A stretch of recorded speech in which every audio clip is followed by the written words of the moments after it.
నెల్లూరును model సిటీగా తీర్చిదిద్దేందుకు కృషి చేస్తున్నామని మంత్రి నారాయణ అన్నారు. నెల్లూరులోని వార్డుల్లో అభివృద్ధి పనులకు మంత్రి నారాయణ శంకుస్థాపనలు చేశారు. ఇక నెల్లూరులో టెంపరేచర్ను తగ్గించేందుకు సీఎస్ఆర్ నిధులతో చెట్లను నాటే కార్యక్రమం చేపట్టామన్నారు. దీన్ని కొందరు రాజకీయం చేస్తున్నారని నారాయణ ఆగ్రహం వ్యక్తం చేశారు. నెల్లూరు సిటీని ఒక మోడల్ సిటీ చేయాలని నేను చేస్తున్నది.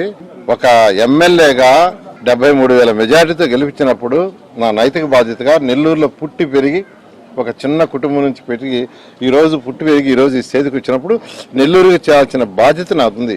అసలు చెట్టుది అంత పెద్ద ఇష్యూ చేస్తారు. అసలు నిజంగా చెట్లని వాళ్ళకి ఎస్టిమేషన్ వేశారు. ఎస్టిమేషన్ అధికారులు ఎస్టిమేషన్ వేశారు. వేస్తే నాకు చెప్తే వద్దు అన్నా మున్సిపాలిటీ డబ్బులు ఖర్చు ఆ ఎస్టిమేషన్ వైరల్ చేసి అంత ఖర్చు పెట్టారు. 12,000 13,000 ఏంది అసలు? అసలు ఏదైనా డేటా తీసుకోవాలి. అడగండి, మీరు డేటా అడగండి, ఇస్తారు. అది ఎక్కడికి దాచేది కాదు.